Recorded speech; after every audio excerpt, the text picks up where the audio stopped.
7:30, Chicago's Morning Answer with Dan and Amy continues next on AM 560, The Answer. This hourly segment is brought to you by Papa Nicholas Coffee. Papa Nicholas, great coffee, period. This is Chicago's Morning Answer with Dan Proft and Amy Jacobson on AM 560, The Answer.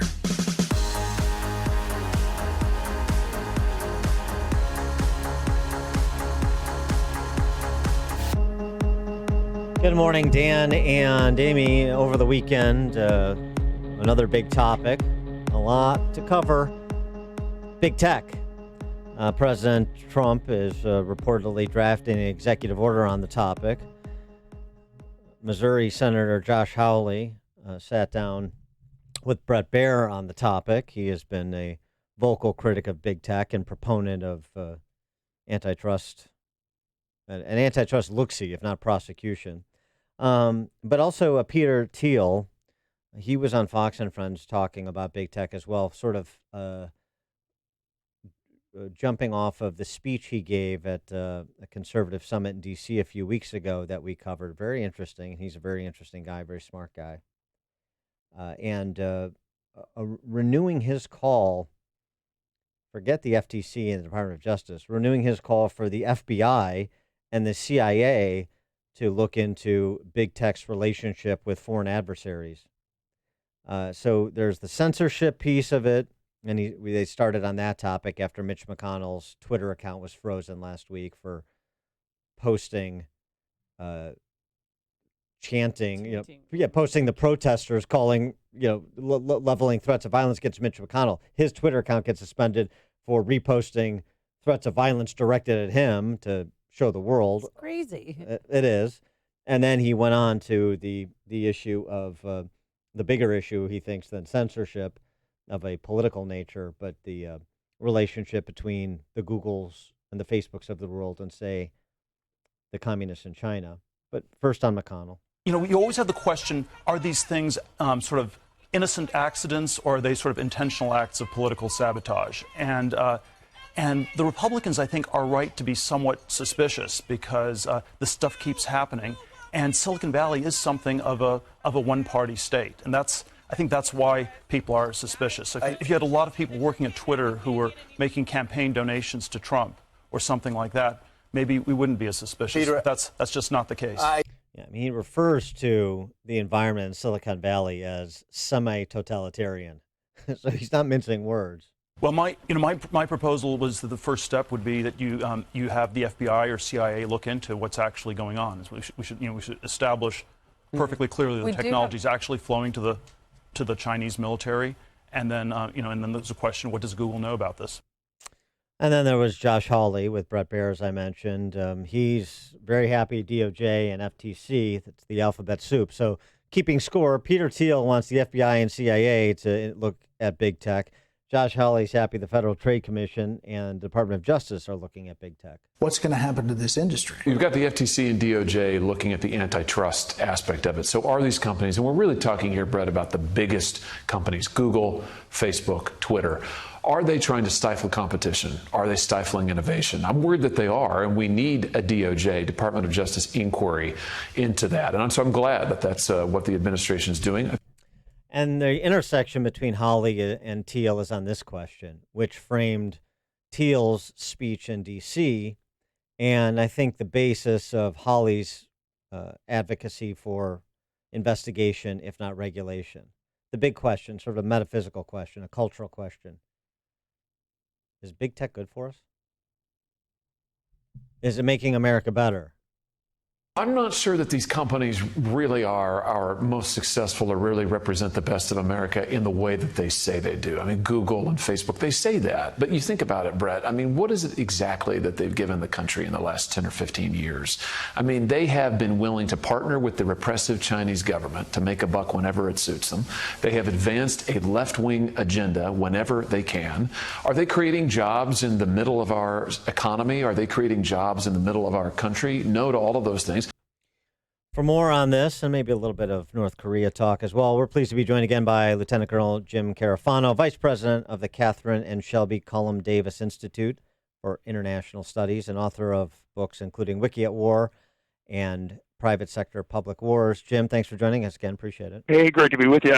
What about what Thiel has proposed and reproposed, the FBI or CIA investigating big tech companies' relationships with foreign governments like the Chinese?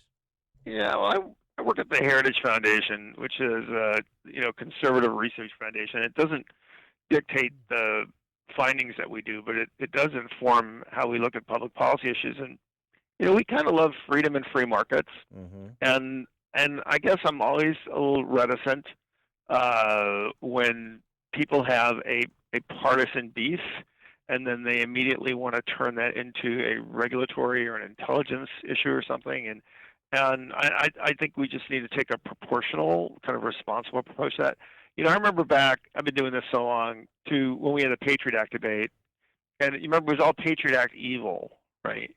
And our position from the beginning was, we want to get terrorists, but we also want to protect the liberties and the freedoms of individual people and the ability of the free market to be free. And let's find a balance that does that. And we worked really hard trying to find that in the Patriot Act debate. And I would point out that Patriot Act's been around for 20 plus years now and constitutionally valid, and it hasn't turned America into all those terrible things that people warned about. So, look, industries, private businesses, they're not virtue sending. They're private businesses, and largely, as long as they do their business in accordance with the law and the public, they don't have to provide a public good. They don't have to be virtuous. They just have to, comply with the law. And so, if you don't like Twitter or Facebook or whatever, I'm fine with that. But I think we just have to be cautious and everything. And finally, I would say is the one thing that nobody discusses, what actually I think has really worked in the marketplace, is the virtue of crowdsourcing. When people don't like what's going on with online social networking and they complain about that, very often companies respond or self-correct on that. And I do think that the public pressure that's brought on these companies, if consumers don't like their behavior, is the number one and the most important tool. But don't you think they have too much power, and they should be regulated in some sense by a bigger entity? Well, they are regulated. In the sense that everybody has to comply with U.S. law. So, espionage is a good example. If you are conducting espionage with a foreign power, your company is going to get in trouble. If you are giving technology to a foreign country that is on a banned list of technology that can be freely exported out of license, again, you're going to get in trouble. So I kind of question the notion that they're unregulated. Well, right, but I would just want to make a distinction here with respect to, I think, what Thiel's talking about, and I think you were getting to it. It's one thing to say, McDonald's locates restaurants in China. They're not conspiring with the Chinese communists. They don't pose a national security threat. Right. It's another thing when Twitter is censoring out anti-China government propaganda, right? Right, and I think that's a perfect example where consumers need to stand up and say, if you like doing business with a company that is essentially enabling an authoritarian power, have that. If you don't, then don't do business with them. Right, but because Google in particular is also involved in some AI development that perhaps has military application, doesn't that raise different flags than the retailer, the manufacturer, the merchandiser who locates businesses in China? Yeah, and there are export controls about technologies that you can export, including AI. So again, I think we have a system in place to do that. If Google's violating those laws, then definitely go after them. But the notion is this company does business in China. They have high tech, therefore I think they're investigated by the FBI and CIA. I think we need a little more to go on than that. It's what's the difference between that and somebody saying, well, the guy that owns Equinox and SoulCycle, he's doing campaign stuff to the president, and so that should be investigated by the FBI because there's probably some illegal thing going on there.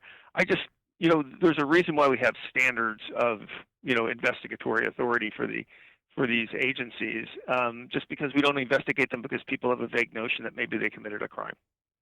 I want to switch and get your take on just sort of the state of play, if there's any real movement with the North Koreans, more missile tests last week, Trump suggesting that Kim Jong Un sent him some Apologize sort to of him. apology Right? note or Yeah. something. But I mean, is this is just the same dance that we've been doing with the North Koreans for generations? Yes.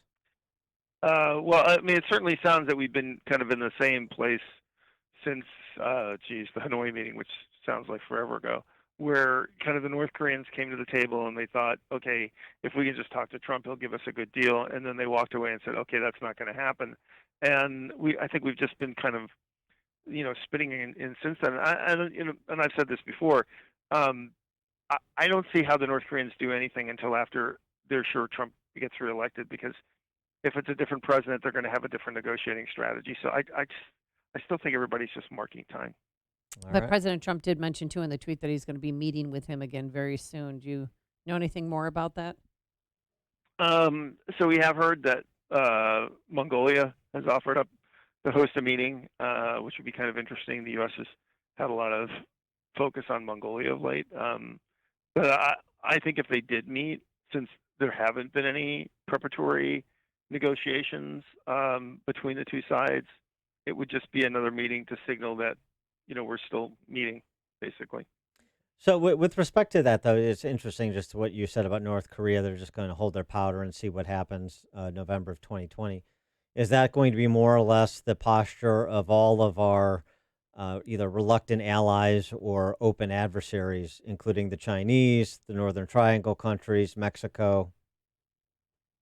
Well, I do think in the case of China, Iran, and North Korea that a key component of their strategy is what's their assessment that Trump is going to come back, and until they're sure of that, which I mean they might not wait until November 20, but until they're sure of that, I think they're not going to make their next move.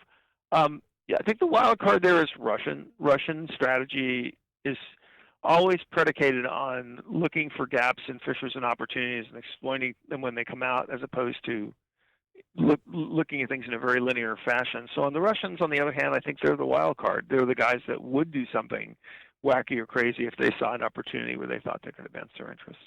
All right. He is Lieutenant Colonel Jim Carafano.